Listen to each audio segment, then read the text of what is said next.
మనకు మిడ్‌నైట్ ఏదైనా ప్రాబ్లమ్ వచ్చినా, లేదా ఎవరైనా రౌడీలు మన మీదకి అటాక్ చేయడానికి వచ్చారు అనుకో, మనం ఫస్ట్ చేసే పనేంటి? మన ఫోన్ తీసి టక్కున 100కి డయల్ చేసేస్తాం. ఎందుకంటే పోలీసులు వస్తే మన ప్రాణాలు కాపాడతారని మనకు ఒక గుడ్డి నమ్మకం కాబట్టి. 'గబ్బర్ సింగ్' సినిమాలో పవన్ కళ్యాణ్ గారు చెప్పినట్లు పోలీస్ అంటే ఒక భయం, ఒక భక్తి, ఒక నమ్మకం కదా! కానీ భయ్యా ఆలోచించండి, ప్రాణాలు కాపాడాల్సిన చేతులే ప్రాణాలు తీసేస్తే, రక్షక భటులే భక్షకులుగా మారితే, మన పెద్దలు ఒక మాట అంటారు, కంచె చేను మేస్తే మరి ఆ చేనుని ఎవరు కాపాడతారు అని. Who will guard the guards? కాపలాదారులకే ఆ కాపలా ఎవరుంటారు చెప్పండి? ఈరోజు నేను చెప్పబోయే స్టోరీ ఏదో క్రైమ్ థ్రిల్లర్ సినిమా కాదు భయ్య. మన కళ్ళ ముందు మన పక్క రాష్ట్రం తమిళనాడులో జరిగిన ఒక రియల్ లైఫ్ బడీ ఇన్సిడెంట్ ఇది. ఇండియన్ జ్యుడిషియరీ హిస్టరీలోనే ఒక పెను సంచలనం భయ్య. ఒక లాకప్ డెత్ కేసులో ఏకంగా 9 మంది పోలీసులకు ఒకేసారి ఉరిశిక్ష విధించిన court. Yes, you had it right, the death penalty. అసలు ఆ రాత్రి ఆ పోలీస్ స్టేషన్ తలుపుల వెనక ఏం జరిగింది? తండ్రి కొడుకులను ఎందుకు అంత కిరాతకంగా చంపేశారు? ఆ 9 మందికి ఉరిశిక్ష ఎందుకు పడింది అసలు? Let's dive deep into this spine chilling story. June 2020, అప్పుడప్పుడే కరోనా ఫస్ట్ వేవ్తో ప్రపంచం మొత్తం వణికిపోతున్న టైం. ప్లేస్ తమిళనాడులోని తూత్తుకుడి జిల్లాలో సత్తాంకులు అనే ఒక చిన్న టౌన్. ఇక్కడ జయరాజ్ అతని కొడుకు జే బెన్నిక్స్ ఒక చిన్న మొబైల్ యాక్సెసరీస్ షాప్ పెట్టుకుని చాలా ప్రశాంతంగా ఎవరి జోలికి వెళ్లకుండా బ్రతికేటోళ్ళు.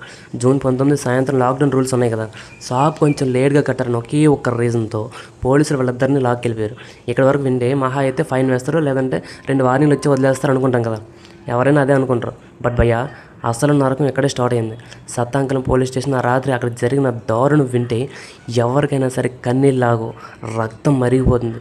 తండ్రి కొడుకులు ఇద్దరిని రాత్రంతా అత్యంత క్రూరంగా పైశాచికంగా 3rd డిగ్రీ టార్చర్ చేశారు భయ్యా. బట్టలు విప్పేసి చేతులు కట్టేసి నాన్నని ఎలా కొడుతున్నారు ఏంటి అని అడుగుపోయిన కొడుకు బెన్నిక్స్ని కూడా విచక్షణ రహితంగా కొట్టారు భయ్య.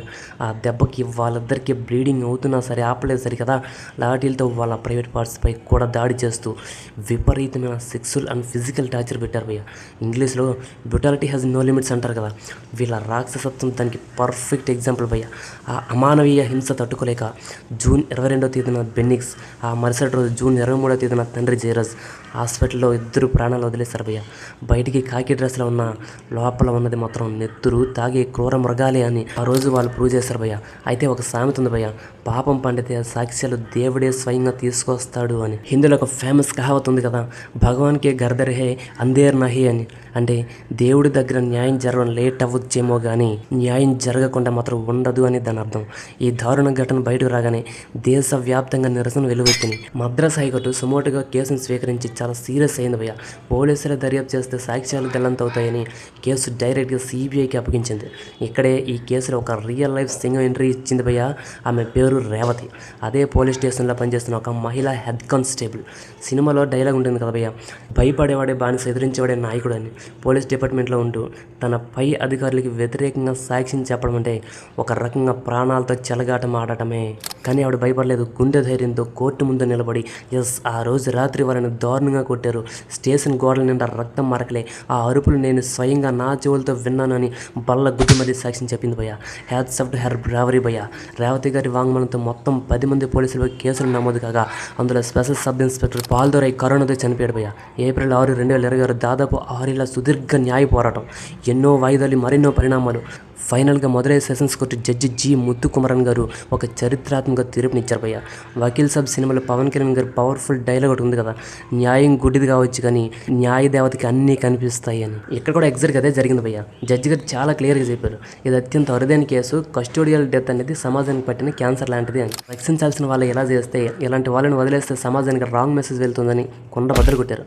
హత్య, నేరపూరిత కుట్ర, సాక్ష్యాధారాల మయం ఇవన్నీ పక్కగా ప్రూఫ్ కావడంతో అప్పటి inspector S Sridhar, sub inspector Balakrishnan, Raghu Ganesh మరియు 6 కానిస్టేబుల్కు అంటే మొత్తం 9 మందికి మరణ శిక్ష.